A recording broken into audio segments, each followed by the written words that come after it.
नेपालमा अमेरिकी सेनाले बुट बजार्ने कुरामा छलफल गर्न बोलाउँदा प्रधानमन्त्री शेरबहादुर देउबा नआएपछि निकै ठुलो हङ्गामा। एसपीपी बारे गठबन्धनका शीर्ष नेताहरूबीच बालुवाटारमा छलफल। एसपीपीलाई एमाले चुनावी एजेन्डा बनाउन खोजेको नेपाली काङ्ग्रेसका नेता प्रकाश शरण महतको भनाई।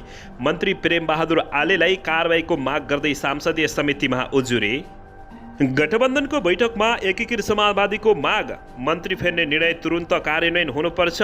अमेरिका भ्रमणको एजेन्डा जानकारी गराउन प्रधानमन्त्री शेरबहादुर देउबालाई निर्देशन। अमेरिका भ्रमण र एसपीपी बारे जवाब दिनबाट भाग्दै प्रधानमन्त्री शेरबहादुर देउबा। एसपीपीबाट पछाडि हट्न प्रधानमन्त्री देउबालाई दबाब दिँदै गठबन्धन फेरि सम्झौता होला कि भन्ने डर। निरन्तरको वर्षापछि आएको पहिरोले ताप्लेजुङमा 8 घर बगायो, 35 घर परिवार बेस्तपेद। एसपीपी बारे छलफल गर्न बोलाइएको संसदीय समिति बैठकमा प्रधानमन्त्री देउबा अनुपस्थित।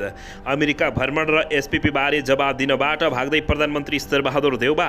काठमाडौँ महानगरपालिकाको नीति तथा कार्यक्रम आज सार्वजनिक गरिँदै प्रधानमन्त्री देउबाको अनुपस्थितिलाई अपमान नभन्न काङ्ग्रेसको आग्रह। सबै पूर्व माओवादीहरू एक ठाउँमा आउने वातावरण बनिरहेको माओवादी केन्द्रका अध्यक्ष पुष्पकमल दाहाल प्रचण्डको भनाई। प्रधानमन्त्री शेरबहादुर देउबा संसदीय समितिमा अनुपस्थित हुनु खेदजनक भएको नेता भीम रावलको भनाई। मन्त्री परिषद पुनर्गठन गर्न नेकपा एस र जसपाको जोड। प्रधानमन्त्री सकारात्मक, माओवादी केन्द्र भने नकारात्मक। सरकारी कर्मचारीले नै सङ्घीयता बलियो बनाउन दिएनन् पुष्पकमल दाहाल प्रचण्ड। अखिल क्रान्तिकारीको बैठकमा झडप, पुष्पकमल दाहाल प्रचण्ड गएनन्। किसानको गुनासो सरकार फेरियो, मन्त्री फेरिए तर मलको कथा भने जहिले उस्तै। मङ्सिरमा चुनाव गर्ने गरी तयारी सुरु भएको माधव कुमार नेपालको भनाई। मन्त्री नफेरिकन डाक्टर बाबुराम भट्टराईलाई रोक्ने उपेन्द्र यादवको यस्तो रणनीति। 5 देखि 11 वर्षका बालबालिकाका लागि 22 लाख डोज खोप नेपालमा आइपुग्यो। छुट्टा छुट्टै स्थानमा 7 जना मृत अवस्थामा फेला। तस्कर र मिटर ब्याजी विरुद्ध निर्मम कारबाहीमा उत्रिन आइजिपी सिंहको निर्देशन। र दुर्ग प्रसाई भेटेका व्यक्ति दुबईका असली राजकुमार नभएको खुलासा। दुबईमा मेडिकल कलेज खोल्ने दुर्ग प्रसाईको घोषणा। उडिरहेको जहाजमा 81 आगो लागेपछि जताततै हङ्गामा र रुवाबासी। अब हेर्नुहोस् पुरा समाचार। दर्शक महानुभावहरू नमस्कार। नेपाली न्युज टिभीको न्युज बुलेटिन खबरमा यहाँहरूलाई हार्दिक स्वागत छ। सदाझै आज पनि तपाईँहरूमाझ देश तथा विदेशका महत्त्वपूर्ण समाचार अपडेटका साथ उपस्थित भइसकेका छौँ। दर्शक महानुभावहरू, तपाईँहरूले हामीलाई कहाँदेखि हेर्दै हुनुहुन्छ नेपाल भए जिल्ला र ठाउँको नाम लेख्नुहोला। यदि विदेशमा हुनुहुन्छ भने आफू रहेको देशको नाम पनि लेख्न नभुल्नुहोला। र हाम्रो च्यानल नेपाली न्युज टिभीलाई अहिलेसम्म पनि सब्सक्राइब गर्नुभएको छैन भने सब्सक्राइब गर्नुहोला, साथै सँगै रहेको बेल आइकनलाई दबाउन पनि नभुल्नुहोला। आउनुहोस् दर्शक महानुभावहरू, आजको मुख्य समाचारतर्फ लागौँ। दर्शकबिन, अमेरिका भ्रमण र एसपीपी बारे जवाब दिनबाट प्रधानमन्त्री शेरबहादुर देउबा भागेको भन्दै चर्को आलोचना भएको छ। एसपीपी बारे छलफल गर्न बोलाइएको संसदीय समिति बैठकमा प्रधानमन्त्री शेरबहादुर देउबा अनुपस्थित रहेपछि उनको चर्को विरोध भएको हो। प्रधानमन्त्री शेरबहादुर देउबा प्रतिनिधि सभाको अन्तर्राष्ट्रिय सम्बन्ध समितिको बैठकमा अनुपस्थित भएपछि उनको चर्को विरोध भएको हो। अमेरिकाबाट प्रस्तावित स्टेट पार्टनरसिप प्रोग्राम एसपीपी बारे छलफल गर्न समितिले प्रधानमन्त्री देउबालाई आज बिहानको बैठकमा बोलाएको थियो, तर रक्षा मन्त्रालयको समेत जिम्मेवारी सम्हालेका उनी बैठकमा अनुपस्थित भएपछि उनको नेपालीहरूले निकै विरोध गरेका छन्। समिति सभापति पवित्र निरौला खरेलका अनुसार प्रधानमन्त्री देउबा हिजोसम्म आउने भने पनि बिहान उहाँको सचिवालयबाट बैठकमा आउन नसक्ने जानकारी गराइएको थियो। अमेरिका भ्रमण, एसपीपी लगायतका विषयमा विवाद उत्पन्न भएपछि जवाब दिन समितिले प्रधानमन्त्री देउबालाई बोलाएको थियो। प्रधानमन्त्री शेरबहादुर देउबा बैठकमा नगएर संसदीय समितिलाई अपमान गरेको खरेलले बताएकी हुन्। यसअघि अस्ति शुक्रबारको बैठकले एसपीपी बारे प्रधानमन्त्री देउबासँग छलफल गर्ने निर्णय गरेको थियो। अस्ति समितिले परराष्ट्र मन्त्री डाक्टर नारायण खड्का र प्रधान सेनापति प्रभुराम शर्मासँग पनि छलफल गरेको थियो। उहाँहरूले एसपीपी नेपालको हितमा नरहेको भन्दै यसमा सम्झौता नगर्ने बताइसकेको अवस्थामा प्रधानमन्त्री शेरबहादुर देउबा भने यो मामिलामा भागिरहेको कतिपयले आकलन गरेका छन्। दर्शकबिन यसैबीच प्रतिनिधि सभा अन्तर्गतको अन्तर्राष्ट्रिय सम्बन्ध समितिले प्रधानमन्त्री शेरबहादुर देउबालाई उनको आसन्न अमेरिका भ्रमणबारे जानकारी गराउन बारम्बार निर्देशन दिए पनि प्रधानमन्त्री देउबाले त्यसको पालना नगरेको बताइएको छ। आज सिंहदरबार स्थित समितिको सभा कक्षामा बसेको बैठकले भ्रमणको मिति तय भएपछि एजेन्डाबारे जानकारी गराउन निर्देशन दिएको हो। समितिले आज प्रधानमन्त्री शेरबहादुर देउबालाई छलफलका लागि बैठकमा बोलाएको थियो, तर उनी अनुपस्थित रहेका हुन्। बैठकमा प्रधानमन्त्री उपस्थित भएका समितिको ध्यानाकर्षण भएको जानकारी दिएको छ। रक्षा मन्त्री समेत रहेका प्रधानमन्त्रीलाई स्टेट पार्टनरशिप प्रोग्राम एसपीपी परराष्ट्र नीति कार्यान्वयन अमेरिका भ्रमणबारे जानकारी दिन औपचारिक पत्र सहित समितिमा आउन निमन्त्रण गरिएको थियो, तर आफू नआउने र प्रतिनिधि समेत नपठाएको भन्दै समिति सभापति सहित सांसदहरूले दुःख व्यक्त गरेका छन्। बैठकले 2 वर्षदेखि नबुझाएको समितिको प्रतिवेदन परिमार्जन सहित पारित गर्ने निर्णय गरेको समिति सभापति पवित्र देवी निरौलाले जानकारी दिएकी हुन्। दर्शकबिन यसैबीच यता सांस्कृतिक पर्यटन तथा नागरिक उड्डयन मन्त्री प्रेमबहादुर आलेलाई कारबाहीको माग गर्दै प्रतिनिधि सभाको आचरण अनुगमन समितिमा उजुरी परेको छ। अधिवक्ता द्वय किशोर पौडेल र अनुप भट्टराई तथा कानुनी विद्यार्थी रेजिना पौडेलले आइतबार आचरण अनुगमन समितिमा उजुरी दिएका हुन्।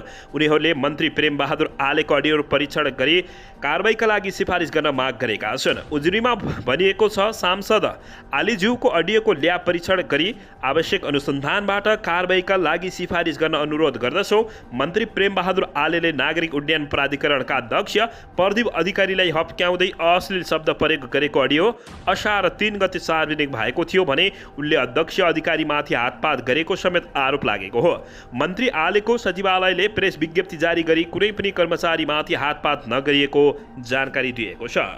दर्शकबिन यसैबीच नेपालमा अमेरिकी सेनाले बुट बजार्ने कुरामा छलफल गर्न बोलाउँदा प्रधानमन्त्री शेरबहादुर देउबा नआएको भन्दै यति बेला जताततै प्रधानमन्त्री शेरबहादुर देउबाको चर्को आलोचना भएको छ।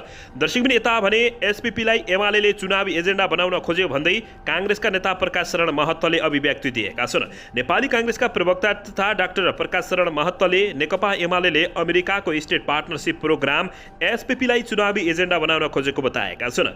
नेपाल प्रेस युनियन साले आज वीरगञ्जमा आयोजना गरेको पत्रकार सम्मेलनमा उनले यस्तो बताएका हुन् कि ओली सरकारकै पालामा यसमा पत्रचार भएको रहेछ र त्यो खोलिसकेको पनि छ, तर एजेन्डा विहीन बनेको एमालेले एसपीपीलाई आगामी सांसदीय निर्वाचनको एजेन्डा नै बनाउन खोजेको महत्त्वले बताएका छन्। उनले एमालेले गएको स्थानीय तहको निर्वाचनपछि एजेन्डा विहीन बनेको र त्यसले सरकारका विरुद्धमा आगामी सांसदीय निर्वाचनलाई लक्ष्य गरेर विभिन्न अनर्गल प्रचार गरेको उनले गम्भीर आरोप लगाएका छन्।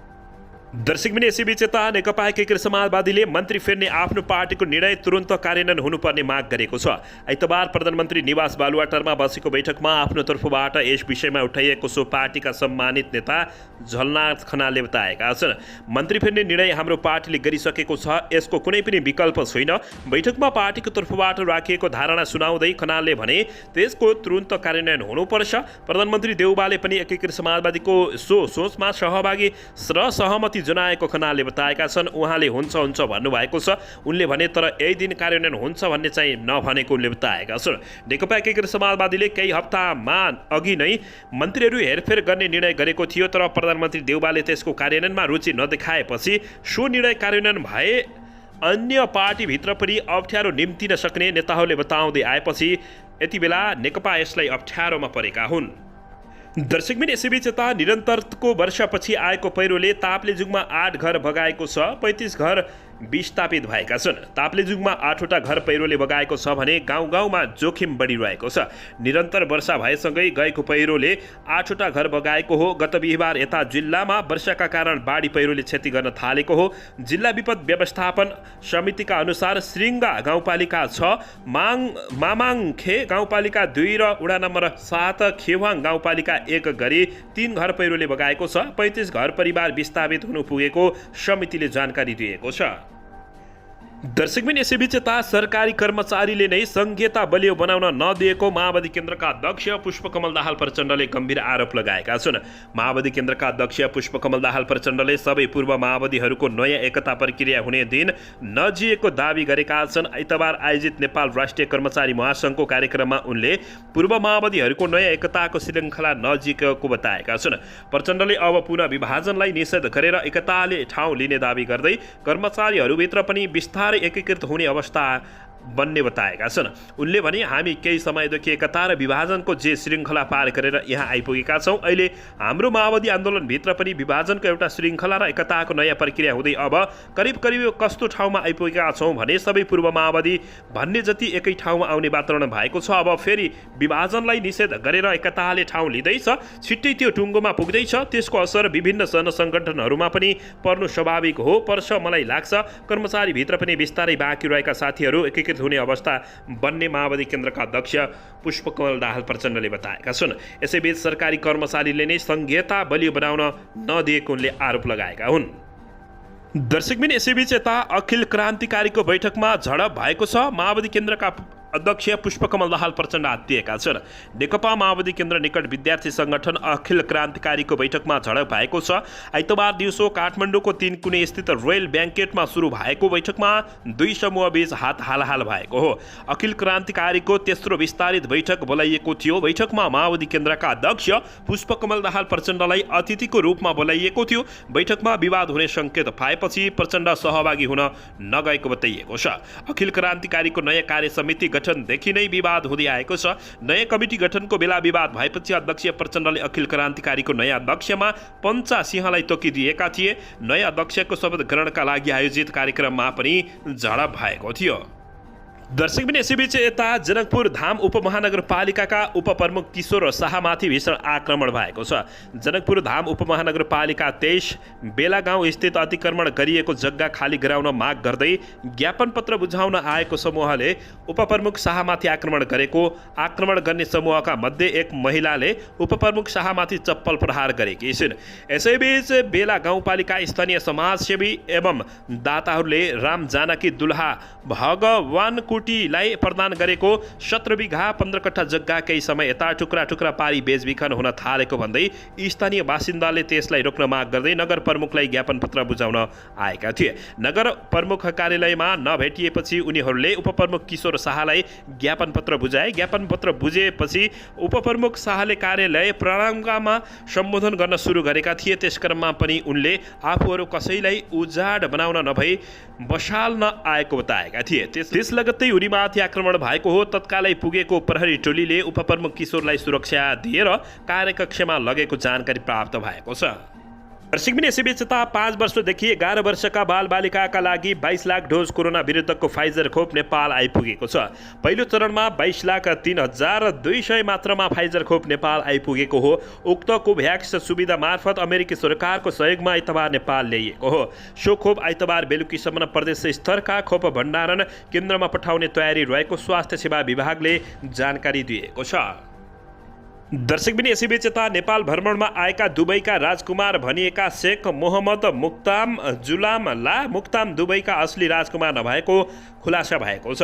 दुबईका क्राउन प्रिन्स अर्थात् राजकुमार नेपाल भ्रमणको क्रममा झापा आएको भन्दै शनिबार सञ्चार माध्यममा समाचार आएको थियो। दुबईको राजकुमार नेपाल भ्रमण आएको बारेमा परराष्ट्र मन्त्रालय सहित देशका उच्च सुरक्षा निकायहरूलाई नै थाहा नभएको अवस्थामा सञ्चार माध्यमहरूमा राजकुमारको बारेमा समाचार आएपछि सुरक्षा संयन्त्रभित्रै खैला बैला मचिएको थियो।